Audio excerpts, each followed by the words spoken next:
बैठे हैं, कोई चेयर पे बैठे हैं, सोफा पे बैठे हैं, नीचे बैठने वाले पहले दिन से ज्यादा हो गए अब। पर इतनी देर आप किसी और सभा में नहीं बैठ सकते, पर यहाँ आप लोग बैठे हैं। ये भी भूल गए कि हमारे पैरों में दर्द हो रहा है, ये भी भूल गए कि हमने पानी नहीं पिया, ये भी भूल गए कि पीछे कोई सपोर्ट नहीं है, बस बैठ करके एक टक व्यासपीठ की ओर देख करके कथा सुन रहे हैं। आपकी इंद्रियों की इच्छाएं कहाँ चली गई इस वक्त? वो सब समाप्त हो गई, क्योंकि आपका पूर्ण रूपेण मनोयोग कथा में लगा है, सत्संग में लगा है। यही 7 दिन का क्रम यदि 365 दिन होने लग जाए तो धीरे धीरे आपकी इंद्रियों की इच्छाएं अपने आप शून्य होती चली जाएंगी, समाप्त होती चली जाएंगी, सामान्य होती चली जाएंगी। ठाकुर जी कह रहे हैं, मां, इंद्रियों को संभालने का एक ही तरीका है, क्या? अपना संग सुधारो, अपना वातावरण सत्संग युक्त कर लो। एक बात प्रमाणित करें,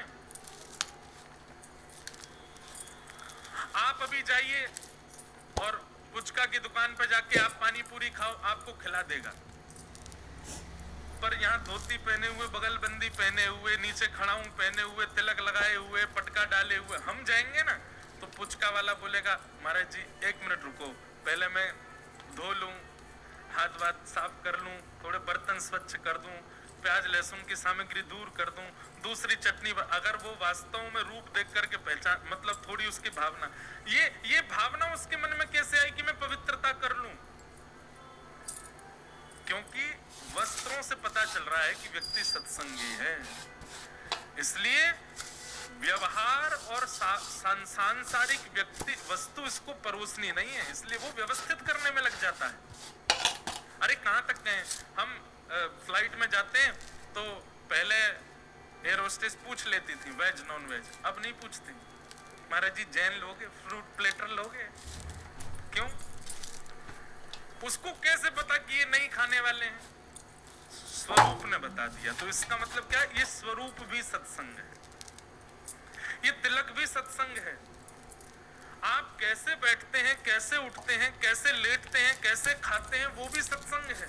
केवल प्रवचन सुनना सत्संग नहीं होता, आपका आचार विचार, चलना फिरना, उठना बैठना, वस्त्र पहनना भी एक सत्संग का द्योतक होता है।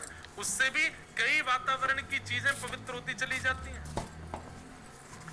और जब व्यक्ति इस प्रकार का व्यवहार करने लगता है, इस प्रकार से जीवन जीने लगता है, तो अपने आप उसकी इंद्रियां शांत होने लगती हैं। मां,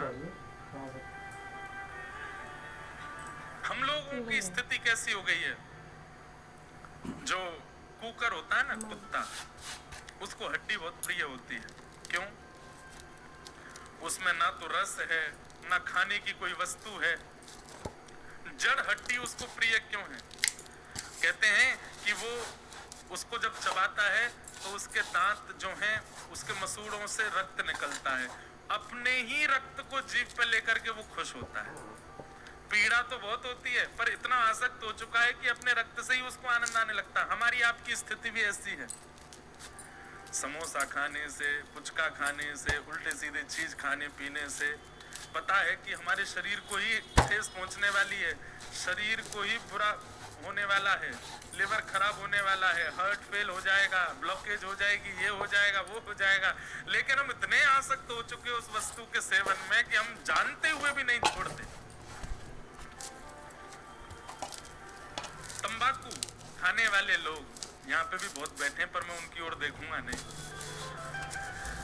वो कहेंगे महाराज जी हमको ही कह रहे हैं, पर मैं कह दूं ये तो स्वतंत्र है, यहाँ से तो मैं बोल सकता हूँ। तंबाकू की सुगंधी नहीं ले सकते आप, सुगंधी तो बोलना उसको अपराध है, दुर्गंध है, दुर्गंध। और वो ऐसा वाला जो होता है ना, ये वाला, ये तो बहुत ही गंदा होता है। आप कहोगे महाराज जी आपको कैसे पता? 2-4 लोग हमने भी देखे हैं।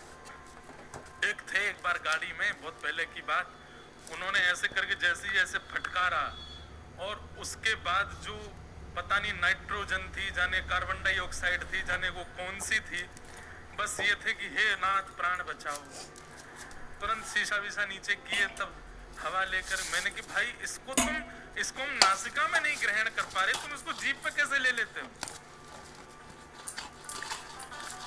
बीड़ी पीने वाले, सिगरेट पीने वाले लोग, उस बीड़ी का धुआं, सिगरेट का धुआं जब आ जाता है तो विचलनता हो जाती है, वो उसको भीतर कैसे धारण कर लेते हैं।